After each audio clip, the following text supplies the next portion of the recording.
Hello friends, welcome back to my YouTube channel. Myself Alok Kumar Jha. और आज हम लोग 9th स्टैंडर्ड का चैप्टर नंबर 1 साइंस 1 का देखेंगे, that is laws of motion. इसके लिए पहले हमको पता होना चाहिए व्हाट इज मोशन। मोशन क्या होता है? मोशन इज नथिंग बट किसी भी चीज़ पे, किसी भी ऑब्जेक्ट पे जब एक्सटर्नल फोर्स कोई लगाते हैं उसका जब मूवमेंट होता है, that is nothing but motion. For example, changing of position. Motion is change of position, change of position of object with respect to time, with respect to time is called as motion। तो motion का मतलब समझा। For example, किसी भी चीज़ पे external force लगाई, that is motion.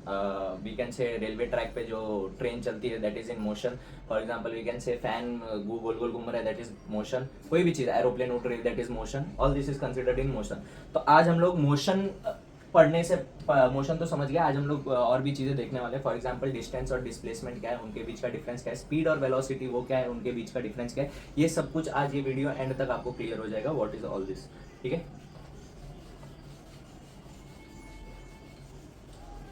Now we will see what is distance and what is displacement. Distance and displacement, दोनों के बीच का फर्क क्या है, मेजर डिफरेंस क्या है?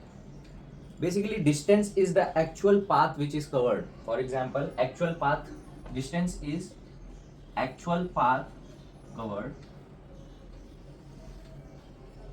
and displacement is said to be shortest distance, shortest, yeah, you can say shortest possible distance, possible भी होना चाहिए वो, shortest possible distance is known as displacement. For example, actual path covered, मैं तुमको एक example देता हूँ। फॉर एग्जांपल, तुम्हारा, सपोज मैं हूँ आलोक, मेरा फ्रेंड है इधर विवेक, ठीक है, and here is XYZ। Okay, तो सपोज मेरे को ना एक रूट, मेरा जो प्रॉपर रूट है, that is from here to here, ठीक है, this is, suppose this is 6 kilometre, this is 2 kilometre, ठीक है। अगर मुझे पूछेंगे what is the actual path, एक ही एक्चुअल पाथ है, दैट इज मेन रोड। हम बोलते हैं ना, स्टेशन जाने के लिए हमारे पास दो रास्ते, एक शॉर्टकट है, एक मेन रोड है, ठीक है।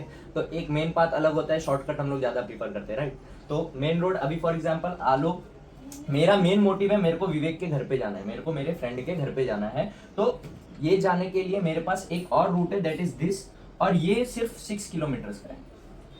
यहाँ पे मुझे पूछेंगे अगर कि what is the distance, actual path you have travelled, तो what I will do is, ये ए पॉइंट, ये बी पॉइंट को प्लस करूंगा, that is 6 kilometre plus 2 kilometre, that is 8 kilometre will be my actual path. 8 kilometre will be my actual path, that is my distance, ठीक है। और displacement क्या होगा, shortest distance. इन दोनों के बीच का, मेरा मेन मोटिव तो विवेक के घर पे जाना है ना। अब मैं XYZ के पास क्यों जाऊं, XYZ के पास जाना क्यों था पता है, that was my actual path, वो था मेरा मेन रोड, राइट। तो मैंने क्या किया, एक पूरा डिस्टेंस कवर करने के लिए ये 6 किलोमीटर प्लस 2 किलोमीटर ऐड किए और मेरा पूरा डिस्टेंस कवर हुआ। बट मेरे को मेरा मेन मोटिव क्या है, विवेक के घर पे जाना, तो मैं क्या करूंगा, डायरेक्टली उसके घर पे जाऊंगा यूजिंग शॉर्टकट। तो this is called as displacement, जो कि शॉर्टेस्ट डिस्टेंस है। शॉर्टेस्ट डिस्टेंस इधर displacement, this is your distance and this what will be your displacement, displacement will be 6 kilometre. समझ में आ रहा है? Distance is the actual path covered, ठीक है, और displacement is shortest possible distance. For example, अब तुम बोलोगे शॉर्टेस्ट डिस्टेंस है, उधर पॉसिबल भी होना चाहिए वो कवर करना शॉर्टेस्ट डिस्टेंस। फॉर एग्जाम्पल, मेरे को जाना है नदी के उस पार, तुम बोलोगे नदी में उड़ी मार के चले जाओ, दिस इज नॉट पॉसिबल ना। तो पॉसिबल, वो शॉर्टेस्ट डिस्टेंस पॉसिबल होगा तभी we can considered as displacement. Am I clear? Distance और डिस्प्लेसमेंट का फंडा क्लियर हुआ। This is so easy concept. Distance is nothing but actual path covered और displacement is shortest distance, shortest possible distance. You have to say that possible word, क्योंकि possible होना चाहिए। अभी for example, मेरे को America जाना है, तो अमेरिका जाने के लिए वो पैसिफिक ओशियन में उड़ी मार के पार करके चला जाओ, ऐसा नहीं होता है ना। हम लोग को प्रॉपर रूटिंग होना चाहिए, उसका प्रॉपर पॉसिबल डिस्टेंस होना चाहिए। M I clear? देन तो ये कॉन्सेप्ट हो गया। अब हम लोग देखेंगे डिस्टेंस एंड डिस्प्लेसमेंट के बाद we will see speed and velocity. What is speed and velocity? What is the difference between speed and velocity? This is so important क्योंकि बहुत बच्चे कंफ्यूज रहते हैं, सर स्पीड क्या है और वेलोसिटी क्या है। आगे जाते हैं। Now we will see speed and velocity, difference between speed and velocity. Speed और वेलोसिटी का मेजर डिफरेंस क्या होता है? स्पीड का एक फॉर्मूला होता है, that is distance upon time. और एक वेलोसिटी का फॉर्मूला होता है that is displacement upon time, displacement upon time. इसमें मेजर डिफरेंस डिस्टेंस और डिस्प्लेसमेंट का है। Speed is the rate of change of distance with respect to time is called as speed, and the rate of change of displacement with respect to time is called as velocity. ये एकदम simply मैंने एक definition तुमको बताया जिससे तुम्हारा concept बहुत अच्छे से क्लियर होता है। Speed is the rate of change of distance with respect to time या per unit time, and velocity is the rate of change of displacement with respect to time और पर यूनिट टाइम। ओके, तो इसका मैं definition लिख देता हूं, तुम लोग एक बार के लिए स्क्रीनशॉट ले लेना। The rate of change of distance with respect to time and the rate of change of displacement with respect to time is velocity।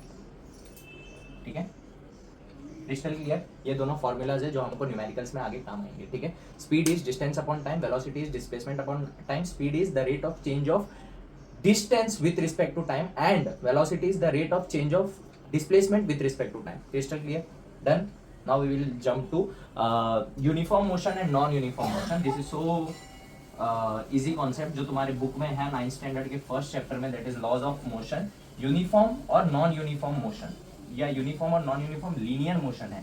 ठीक है, पहले नॉन यूनिफॉर्म और नॉन यूनिफॉर्म होता क्या है ये समझ लेते हैं। Now we are seeing uniform and non uniform linear motion. Okay, uniform and non uniform linear motion. अब देखो मैं एक एग्जांपल लेता हूँ। फॉर एग्जांपल इधर है, जैसे तुम्हारे बुक में ही दिया है, अमर, अकबर, एंथनी। ठीक है, ये 3 भाई हैं। ठीक, 5 बजे से इन लोगों ने चालू किया, हर आधे घंटे के लैप्स पे इनका क्या हुआ, स्पीड रिकॉर्ड हुआ। ठीक है, सपोज 6 बजा, 6:30 बजा, 7 बजा, 7:30 बजा। ठीक है, इसने इन सब ने चालू किया, दैट इज 0 से चालू किया। ठीक है, 5:30 बजे अमर की स्पीड वॉज 20, अकबर की स्पीड वॉज 18, इसकी स्पीड वॉज 14। ठीक है, 6 बजे अमर की स्पीड वॉज 40, इसकी speed was 30, Akbar and Anthony की स्पीड वॉज 28।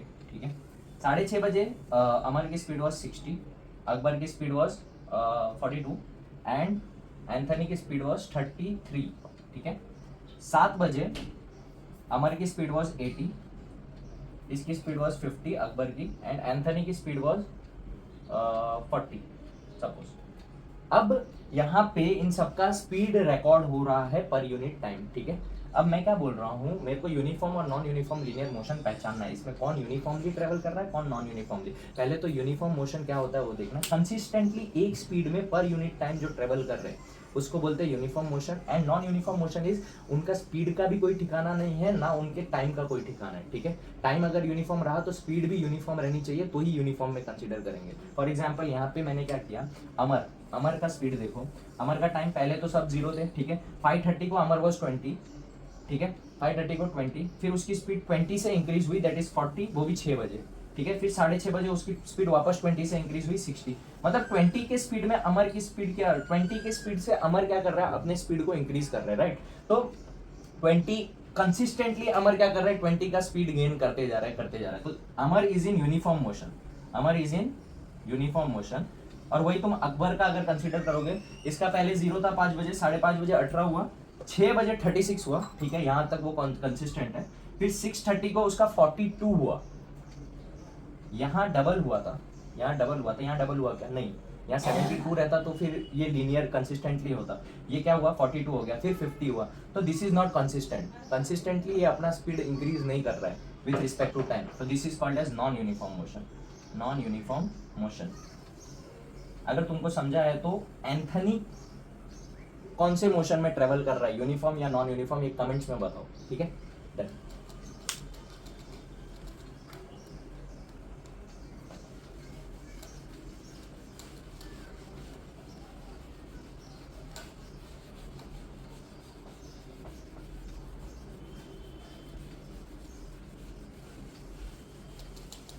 हम लोग अब एक्सीलरेशन देखेंगे. What is acceleration guys? Acceleration, तुमने सबने गाड़ी चलाई है, टू व्हीलर चलाया है, टू व्हीलर फोर व्हीलर सब में एक्सीलरेशन होता है. एक्सीलरेशन मतलब तुमको सिर्फ स्पीड देने के लिए यूज करते हो क्या? नहीं. चेंज इन स्पीड और velocity is known as acceleration. For example मैं एक्सीलरेट किया, इस तरफ से अगर मैंने घुमाया एक्सीलरेटर को तो स्पीड इंक्रीज हो रही है. वही मैंने उसको एंटी क्लॉकवाइज घुमाया तो डिक्रीज हो रही है, राइट? तो सिर्फ इंक्रीज करने के लिए एक्सीलरेटर नहीं यूज होता, स्पीड को डिक्रीज करने के लिए भी एक्सीलरेटर यूज होता है. मतलब चेंज इन स्पीड और change in velocity is known as acceleration. For example अब इसका एक फॉर्मूला है फिजिक्स में, इसका एक फॉर्मूला है that is change in velocity upon time. This is formula. Velocity क्यों, स्पीड क्यों नहीं लिया? देखो guys, speed is scalar quantity, ठीक है? स्केलर और वेक्टर दो टाइप की क्वांटिटी होती है. वेलोसिटी इज वेक्टर क्वांटिटी, ठीक है? डिफरेंस क्या है देखो, scalar quantity it has magnitude. Scalar quantity के पास क्या होता है? मैग्नीट्यूड होता है, मैग्नीट्यूड. और वेक्टर क्वांटिटी के पास मैग्नीट्यूड और डायरेक्शन दोनों होता है, मैग्नीट्यूड एंड डायरेक्शन. अब तुम पूछोगे मैग्नीट्यूड क्या होता है? Magnitude is nothing but quantity. किसी भी चीज की quantity is known as magnitude, you can say, ठीक है? क्वांटिटी, मैग्नीट्यूड मतलब क्या होता है? क्वांटिटी. अब स्पीड के पास सिर्फ मैग्नीट्यूड है, वेलोसिटी के पास मैग्नीट्यूड और डायरेक्शन दोनों है. तो एक्सीलरेशन हम यूजिंग दैट क्वांटिटी, मैग्नीट्यूड और डायरेक्शन, दोनों केस में हम एक्सीलरेशन को दोनों केस में कंसीडर किया जाता है, that is magnitude and direction. तो इसलिए वेक्टर क्वांटिटी में कंसीडर किया जा रहा है एक्सीलरेशन को, इसलिए हमने इसके फॉर्मूला में खाली वेलोसिटी को दर्शाया है, नॉट स्पीड. समझ में? इधर हम लिख सकते थे ना change in speed upon time, but why we have written change in velocity upon time? Because we have to consider whole acceleration concept in vector quantity, in which we have both magnitude, we should have both magnitude and direction. Means we can say the formula of acceleration will be rate of change of velocity with respect to time is called as acceleration. The rate of change of velocity with respect to time is called as acceleration. Am I clear? ये clear हुआ. Speed is scalar quantity which has only magnitude, and velocity is vector quantity which have magnitude and direction both. Am I clear? Done. Now we will jump to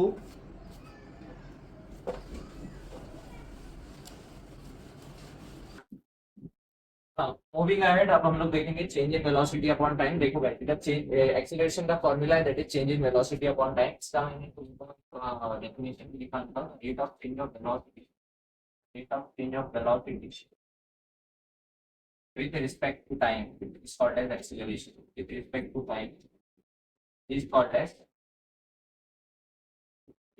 acceleration.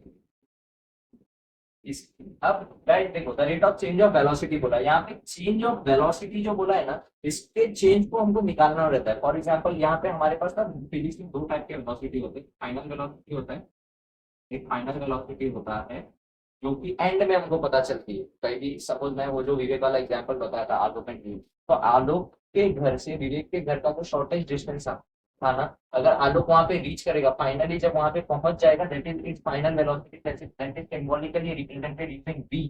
और एक होता है initial velocity, जब मैंने वहां जाना start ही किया, initialise किया, that is represented using q. ठीक है, फाइनल और initial.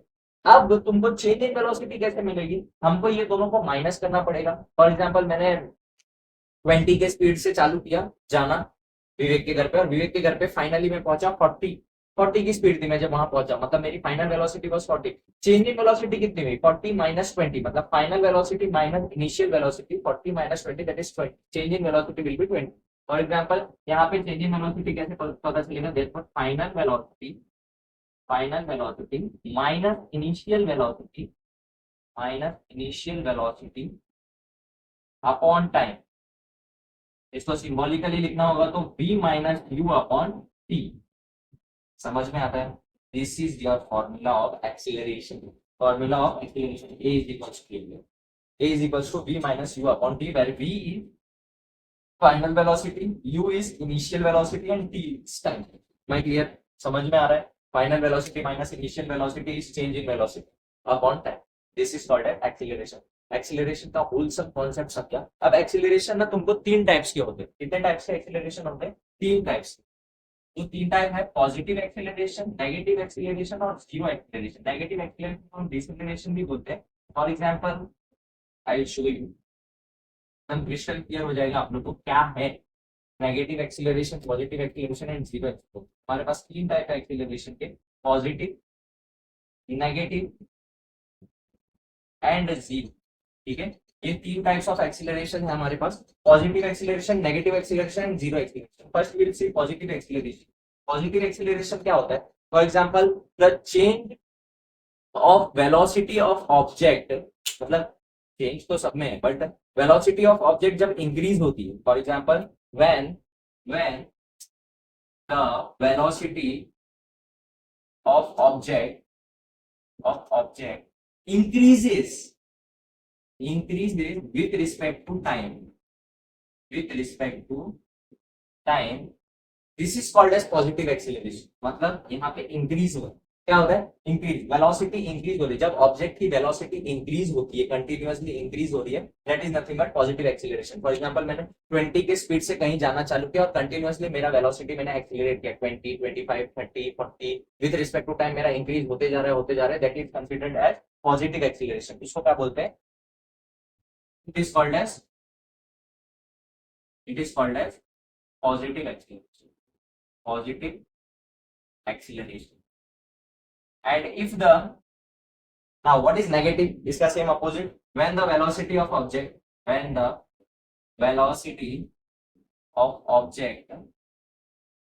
decreases with respect to time, it is called as negative acceleration,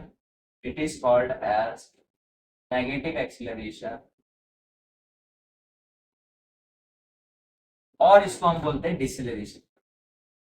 ठीक है, जब ऑब्जेक्ट की वेलोसिटी डिक्रीज हो रही है, फॉर एग्जांपल मैंने 30 के स्पीड से चालू किया, 30 के स्पीड से फिर नीचे नीचे नीचे नीचे जाते जा रहा हूँ, 20 हो रहा है, 10 हो रहा है, 5 हो रहा है, 2 हो रहा है, ऐसे धीरे धीरे धीरे धीरे मैंने डिक्रीज हो रहा है जो velocity, decreasing in velocity is known as negative acceleration. ठीक है, इसको डिसेलरेशन भी बोलते हैं। Next is zero acceleration, when the velocity of object does not change, does not